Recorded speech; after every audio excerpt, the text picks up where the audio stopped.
देखिए हम कल देख रहे थे कौन सा blood group multiple alleles. Multiple alleles में हमने बताया था दो से अधिक करेक्टर एक ही जैसे क्या होते हैं, एक ही लोग से प्रेजेंट होते हैं, एक ही जैसे करेक्टर को रिप्रेजेंट करते हैं। ठीक है, जिसमें हमने ब्लड ग्रुप का एग्जांपल दिया था, कुछ आप सबको क्वेश्चन दिया था करने के लिए। ठीक है, चलिए हम देखते हैं कौन सा। पहला हमने बताया था ब्लड ग्रुप क्या है, मदर का ए है, ए बी है, फादर का ए है। तो देखो ब्लड ग्रुप पहला है, फर्स्ट का देखिए, मदर का ब्लड ग्रुप जो है कैसा है, ए बी है। ए बी के लिए हमने बताया था क्या देखते हैं, क्या लिखते हैं, आई ए आई बी। ठीक है, फादर का ब्लड ग्रुप क्या है, फादर का ब्लड ग्रुप बी है, इसके लिए आई बी एंड आई बी लिखते हैं। ठीक है, देखिए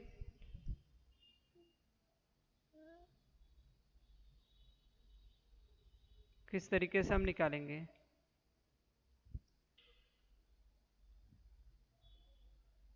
देखिए क्या लिखना है, पहले एक एलिस को इधर लिखिए, एक गैमेट को इस साइड लिखिए, आई ए आई बी एंड आई बी। ठीक है, यहाँ पे देखो आई ए आई बी है, तो यहाँ पे आई ए आई बी, यहाँ पे देखो आई बी है, तो आई बी एंड आई बी। यहाँ पे देखो आई ए और आई ए, और यहाँ पे देखो आई बी और आई बी। देखो एक दो मतलब 50% बच्चे कैसे होंगे, ए बी ब्लड ग्रुप के। देखो ए और बी है, और ए बी ए है, देखिए यहाँ पे बी ब्लड ग्रुप है कि नहीं। देखिए आई बी मतलब बी ब्लड ग्रुप। 50% बच्चे कैसे होंगे, बी ब्लड ग्रुप के। नेक्स्ट देखिए कौन सा है, अब देखिए इसको इसी तरीके से इसको भी करना है।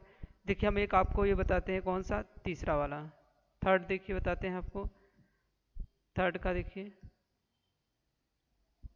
किस तरीके से करना है। थर्ड में कौन सा, मदर का ब्लड ग्रुप क्या है, ओ है।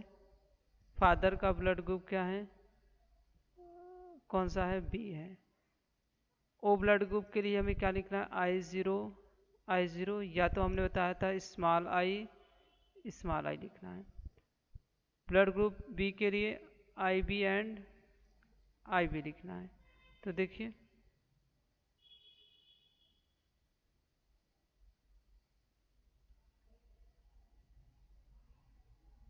ठीक है, चलिए एक एलिस को यहाँ पे लिख लिया गैमेट को फॉर्म में, आई ए आई ज़ीरो लिखिए या आई स्मॉल आई लिखिए, दोनों में से एक कोई भी लिख लीजिए। आई बी एंड आई बी, यहाँ पे देखिए आई बी प्लस क्या है, यहाँ पे I zero, I B and I zero, I B I zero, I B and I zero. देखो सब स्थान पे बी है कि नहीं है, आई बी आई ज़ीरो। तो आई बी देखो, आई बी आई नॉट जीरो देखो कहाँ पर है, ये है। तो किस टाइप के ब्लड ग्रुप रिप्रेजेंट करता है, तो सभी जगह देखो वही है कि नहीं, B blood group B B सब। तो 100% क्या है, सभी बच्चे का ब्लड ग्रुप कैसा होगा, बी होगा। इस तरीके से इसका निकाल लेंगे, सबका क्या होगा, यहाँ पे 50% ए ब्लड ग्रुप आएगा, 50% बी ब्लड ग्रुप आएगा। ठीक है, इसका आप कर लीजिएगा। नेक्स्ट हम देखते हैं कौन सा, हमको देखना है क्रोमोसोमल थियरी ऑफ इनहेरिटेंस। ठीक है, क्रोमोसोमल थियरी देखना है, क्रोमोसोम। ठीक है, क्रोमोसोम जानते हैं क्या होता है, डीएनए के अंदर प्रेजेंट होता है, सॉरी डीएनए के न्यूक्लियस के अंदर क्या होता है, प्रेजेंट होता है क्रोमैटिन फॉर्म में। जब सेल डिवीजन होने लगता है तो यह क्या होता है, क्रोमोसोम में थ्रेडाइक स्ट्रक्चर बन जाता है।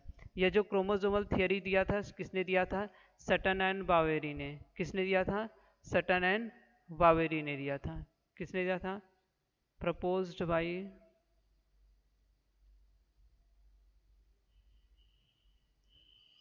सटन एंड बावेरी ने दिया था। कब दिया था, 1902 में। ठीक है, बट इस थियरी को एक्सप्लेन किसने किया था, प्रूव किसने किया था, प्रूव्ड बाय, किसने प्रूव किया था, proved bye T H Morgan ने। इस थियरी को प्रूव किसने किया था, टी एच मॉर्गन ने किया था। टी एच मॉर्गन ने सबसे पहले इस थियरी को प्रूव किया था। किस पर एक्सपेरिमेंट किया था, ड्रोसोफिला पे, कब 1933 में। तो इन्होंने इस थियरी को क्या किया था, एक्सप्लेन किया था। देखिए इस थियरी में क्या होता है, क्रोमोसोमल थियरी है। इस थियरी में क्या कहता है कि जो क्रोमोसोम है एक जनरेशन से दूसरे जनरेशन में करेक्टर का ट्रांसफर करने का काम करता है। ठीक है, तो जो क्रोमोसोम होता है, मान लीजिए एक सेल है, देखिए इधर पहले एक सेल है, ठीक है, दूसरा सेल ये है। ये सेल क्या बना रहा है, स्पर्म का फॉर्मेशन कर रहा है। तो जानते हैं ये सेल अभी 2n होता है, डिप्लॉयड होता है, और ये कैसा होता है, डिप्लॉयड होता है। मान लीजिए दोनों क्या है, एक ओवम का एक का फॉर्मेशन करेगा, ओवम बनाएगा, या हम कह सकते एक बनाएगा, और एक क्या बनाएगा, स्पर्म बनाएगा। ठीक है, तो दोनों क्या है, जर्म सेल है। क्या है, जर्म सेल है। जो स्पर्म ओवम बनाते हैं उसको हम जर्म सेल कहते हैं। जब ये दोनों डिवाइड करते हैं तो यहाँ पर कौन सा डिवीजन होता है, मियासिस। तो स्पर्म हैप्लॉइड होता है, ये भी हैप्लॉइड होता है। जब फर्टिलाइज करते हैं फिर से एक नया सेल बनता है, वो सेल क्या होता है, एन क्या हो जाएगा, 2n। तो देखो हाफ क्रोमोसोम किसका आया, स्पर्म का, हाफ क्रोमोसोम किसका आया, ओवम का। तो हमें देखो इस क्रोमोसोम का जो दिया गया था कि एक जनरेशन से दूसरे जनरेशन में जो करेक्टर ट्रांसफर होता है, उसमें देखो स्पर्म एंड एग कंट्रीब्यूट करते हैं क्या, इक्वल हेरिडिटी। क्या होता है, ये कंट्रीब्यूट क्या करते हैं, इक्वल हेरिडिटी कंट्रीब्यूट करते हैं। मतलब एक जनरेशन से दूसरे जनरेशन में जो करेक्टर ट्रांसफर होता है वह क्या करते हैं, स्पर्म ओवम सेम टाइप का, मतलब समान इक्वली क्या करते हैं इन हेरिडिटी। अब ऑफस्प्रिंग, एक जनरेशन से दूसरे जनरेशन में जो भी करेक्टर जाएगा तो स्पर्म ओवम क्या करते हैं, सेम टाइप सेम अमाउंट में, सेम नंबर में, क्या अमाउंट नहीं कहेंगे, सेम नंबर में क्या करते हैं, क्रोमोसोम को इनहेरिटेंस करते हैं, एक जनरेशन से दूसरे जनरेशन में ट्रांसफर करते हैं। तो देखो क्रोमोसोम क्या है, कैरी करता है हेरिडिटी ट्रेड, ट्रेड मतलब करेक्टर। यह क्या करता है, हेरिडिटी ट्रेड को, मतलब एक जनरेशन से दूसरे जनरेशन में जो करेक्टर ट्रांसफर होता है उसको ट्रांसफर करने में क्या करता है, कैरी करता है। तीसरा पॉइंट देखो, इसका फीचर क्या होगा। ठीक है, क्रोमोसोमल थियरी का फीचर पहला है कि एग और स्पर्म सेम नंबर में, इक्वल अमाउंट में क्या करते हैं, एक जनरेशन से दूसरे जनरेशन में करेक्टर को ट्रांसफर करते हैं। क्रोमोसोम हेरिडिटी मतलब करेक्टर को कैरी करने का काम करता है। दूसरा, हर एक जनरेशन में क्रोमोसोम का नंबर, क्रोमोसोम का नंबर क्या होता है, क्रोमोसोम का नंबर इक्वल होता है। ठीक है, किसी भी जनरेशन में, जैसे मान लो ह्यूमन है 46 क्रोमोसोम है, हर एक जनरेशन में 46 क्रोमोसोम होगा ना, उसका नंबर कभी भी चेंज नहीं होता है, उसका नंबर स्ट्रक्चर सब कुछ क्या होगा, सेम होगा। कभी भी क्या होता है, क्रोमोसोम का नंबर स्ट्रक्चर नहीं चेंज होता है। फोर्थ देखिए स्ट्रक्चर, जो भी क्रोमोसोम है, ठीक है, जो भी क्रोमोसोम होता है, जैसे हमने कहा एक एलील है, जीन था, हमने कहा एक कैपिटल जीन था, एक स्मॉल टी, एक डोमिनेंट जीन था, एक रिसेसिव था। कोई भी करेक्टर होता है उसके पास, मान लीजिए जीन है, एक जीन कोई करेक्टर को रिप्रेजेंट कर रहा है, तो एक डोमिनेंट वाला करेक्टर है तो उसके पास एक रिसेसिव वाला भी करेक्टर होगा। ऐसे ही क्रोमोसोम भी पेयर में होता है। एक क्रोमोसोम होगा, जैसे मान लीजिए हम कहते हैं एक्स और एक्स, तो देखो दो एक्स क्रोमोसोम है कि नहीं, एक एक्स क्रोमोसोम ये है, एक एक्स क्रोमोसोम ये है। तो क्रोमोसोम भी पेयर में होता है, जीन में भी क्या होता है, जीन भी किस में होता है, पेयर में होता है। देखो क्या होता है, नेक्स्ट थियरी क्या है कि क्या होता है, both gene and chromosome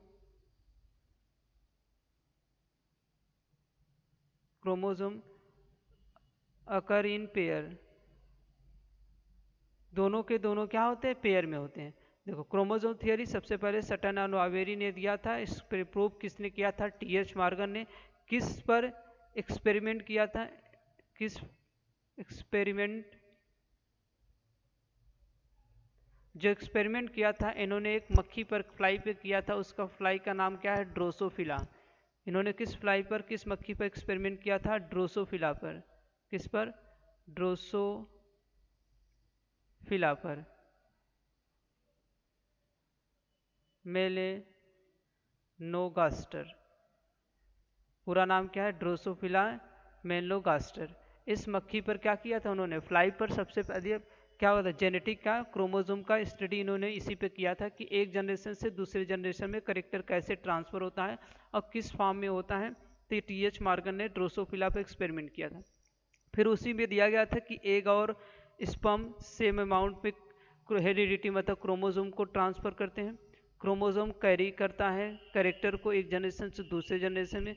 chromosome का नंबर हर एक जनरेशन में और स्ट्रक्चर उसका सेम रहता है, इक्वल रहता है, कभी चेंज नहीं होता। क्रोमोसोम और जीन ऑलवेज क्या होता है? पेयर फॉर्म में होता है। जैसे हमने कैपिटल टी स्मॉल टी क्या पेयर में है कि नहीं, तो वो भी क्या होता है, समय क्या होता है, जैसे कैपिटल टी हमने पेयर में लिखा था, स्मॉल टी पेयर में, कैपिटल टी स्मॉल टी हमेशा पेयर में लिख रहे हैं कि नहीं जीन को। ऐसे ही क्रोमोसोम क्या होता है? पेयर फॉर्म में होता है। यह अलग किस, देखिए जो क्रोमोसोम होता है यह अलग कब होता है, थोड़ा सा हम सेल डिवीजन से बता रहे हैं आपको, ठीक है। सेल डिवीजन पता होगा तो आसानी समझ में आएगा। देखिए सेल साइकिल जो होता है उसको डिवाइड किया गया है G1 फेज, फिर कौन सा? S फेज, G2 फेज, फिर उसके बाद क्या आता है? मियासिस होता है। मियासिस आपको सेल डिवीजन आपको अलग से हम पढ़ा देंगे। फिर मियासिस कौन सा होता है? मियासिस को डिवाइड किया गया है मियासिस फर्स्ट में एंड मियासिस सेकेंड में, ठीक है। उसमें जो मियासिस डिवीजन में फर्स्ट में कैरियोकाइनेसिस होता है, साइटोकाइनेसिस होता है। कैरियोकाइनेसिस को डिवाइड किया गया है prophase, metaphase, anaphase and telophase. तो हम लास्ट में कौन सा फेज देख रहे हैं? एनाफेज। एनाफेज मियासिस फर्स्ट का एनाफेज हम देख रहे हैं। मियासिस सेकेंड का भी हम क्या देखेंगे? एनाफेज देखेंगे। और फाइनली क्या होता है? सेल का फॉर्मेशन हो जाता है। हमें पता है मियासिस में, देखो मियासिस थोड़ा समझो, मियासिस में एक सेल है 2n है, तो ये डिवाइड करता है, पहला मियासिस फर्स्ट करता है, मियासिस फर्स्ट करता है तो 2 सेल बनता है। कौन सा? मियासिस फर्स्ट में 2 सेल बनता है, दोनों सेल हैप्लॉइड होते हैं। फिर से क्या होता है इसमें? मियासिस सेकेंड होता है तो कितने सेल बनते हैं? 4 सेल का फॉर्मेशन होता है,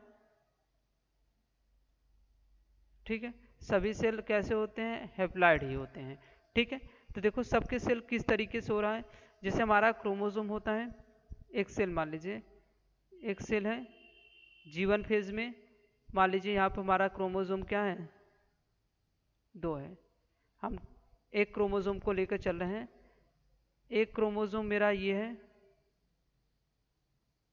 और एक क्रोमोसोम और ले लेते हैं, ठीक है। G1 फेज में देखो ये क्रोमोसोम है, ठीक है। अभी कैसा है ये क्रोमोसोम? अभी 2 पेयर हैं, ठीक है। एक पेयर में है कि नहीं? अभी एक पेयर है, 1 पेयर क्रोमोसोम हमने लेके चला, कौन सा है? 1 पेयर है, 2 पेयर नहीं है, 1 पेयर है, ठीक है।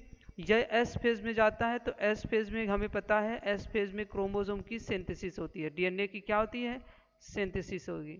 जब डीएनए की सिंथेसिस होती है तो क्या होगा? ये देखिए अभी सिंगल, देखिए अभी क्रोमोसोम क्रोमेटिड, एक क्रोमेटिड, 2 क्रोमेटिड था, अब देखिए इसके पास 1 2 3 4 क्रोमेटिड आ गया। ऐसे ही जब डीएनए एस फेज मतलब सिंथेसिस फेज, इसमें सिंथेसिस होता है, सेल डिवीजन पढ़े होंगे तो आपको अच्छे समझ में आ रहा होगा क्यों। ये क्या है? यहाँ पर भी सिंथेसिस हुआ, फिर क्या हुआ? G2 फेज आएगा, तो G2 फेज में तो सेम ऐसे ही रहता है, G2 फेज में भी कोई चेंजेस नहीं आता। फिर पहुंचेगा किसमें? मियासिस के किसमें? फर्स्ट के एनाफेज फर्स्ट में। जब एनाफेज फर्स्ट में होता है तो हम पढ़े हैं एनाफेज में क्रोमोसोम का, देखो इधर थोड़ा सा हम बना के आपको दिखा दे रहे हैं, जो ये क्रोमोसोम है, सॉरी, ठीक है, जो ये क्रोमोसोम है,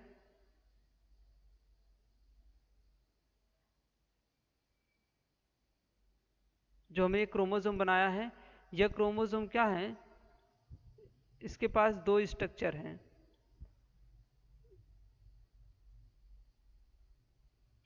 ठीक है, ये वाला पार्ट, ये जो दिखता है, इसको हम क्या नाम देते हैं, क्रोमैटिड कहते हैं। इसको क्या कहते हैं, क्रोमैटिड कहते हैं। ये वाला पार्ट, जो बीच वाला पार्ट दिखता है, इसको हम सेंट्रोमियर कहते हैं। ठीक है, सेल डिवीजन आप पढ़े होंगे। ये सेंट्रोमियर है।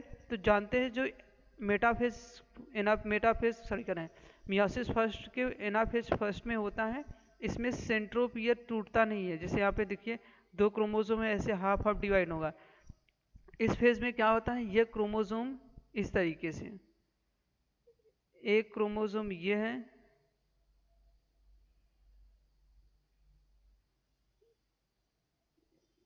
ये क्रोमोसोम ये है। देखो, मियोसिस फर्स्ट में एक सेल डिवाइड होगा तो दो सेल बनता है कि नहीं। जब यहाँ से मियोसिस फर्स्ट एनाफेज जैसे जाएगा, तो एनाफेज में क्या होता है, ऐसे डिवाइड हो जाएगा। एक पूरा क्रोमोसोम एक इधर आ जाएगा, एक क्रोमोसोम पूरा का पूरा इधर चला जाएगा। तो यहाँ पे जब दो सेल का फॉर्मेशन होता है, देखिए हम पूरा यहाँ पे आपको नहीं समझा रहे हैं, बस हम बता रहे हैं कि क्या होता है। बस आपको क्रोमोसोम का डिवीजन बता रहे हैं, कैसे क्रोमोसोम डिवाइड होता है। यहाँ पे देखो, पेयर फॉर्म में था, जीवन एस फेज में पहुंचा, सिंथेसिस हो गया। ठीक है, दो क्रोमेटिड्स के स्थान पे चार क्रोमेटिड हो गया, इसमें भी चार हुआ।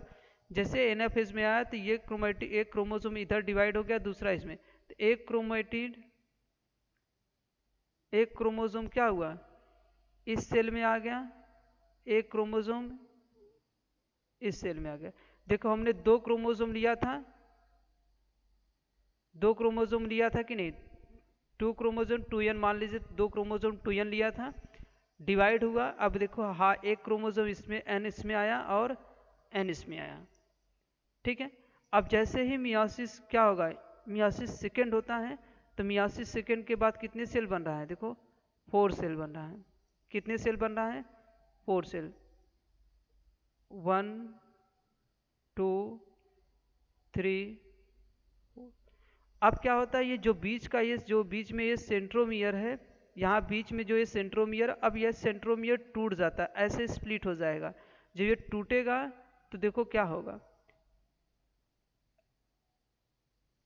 एक क्रोमोसोम इसमें आ गया, उसका पार्ट, एक पार्ट इसमें आ गया। देखो, एक क्रोमोसोम जैसे पहले स्टार्टिंग में हमने लिया था, सेम वैसे हमें नए सेल में मिल रहा है कि नहीं। दूसरा देखो, इसमें भी स्प्लिटिंग हो गया। देखो, तो इसमें भी देखो, एक क्रोमोसोम इसमें भी दिख रहा है, इसमें भी दिख रहा है, इसमें भी दिख रहा है, इसमें दिख रहा है। यहाँ पे दो क्रोमोसोम हमने लेके चला था, सिंथेसिस हुआ तो 4 क्रोमेटिड बना। पहले अलग हो गए एक एक क्रोमेटिड, एन हो गया, फिर ये हाफ हाफ होकर के आप फिर से 4 सेल बना लिए, यह नहीं बचा। तो ये इस तरीके से डिवीजन हो रहा है। देखो क्रोमोसोम, देखो जब यहाँ से स्पर्म ओवम के पास, देखो हमने कहा था 2n सेल होता है, फाइनली n बनता है, n फर्टिलाइज हुआ, फिर से 2n बन जाएगा। तो इस तरीके से देखो, मान लीजिए ये दोनों, ये स्पर्म या ओवम बना, कोई भी मान लो ये स्पर्म बना, या हम डायरेक्ट कहते गैमीट बना।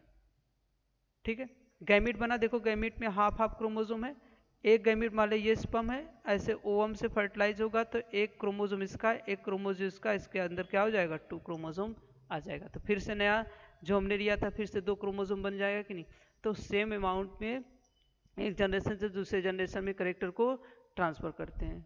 ठीक है, नेक्स्ट देखिए, हमें देखना है कौन सा है, अब लिंकेज देखना है। ठीक है, लिंकेज से पहले हम थोड़ा सा देखेंगे कौन सा, क्रॉसिंग ओवर। ठीक है, कौन सा देखेंगे, क्रॉसिंग ओवर। तो नेक्स्ट क्लास में हम क्रॉसिंग ओवर देखेंगे।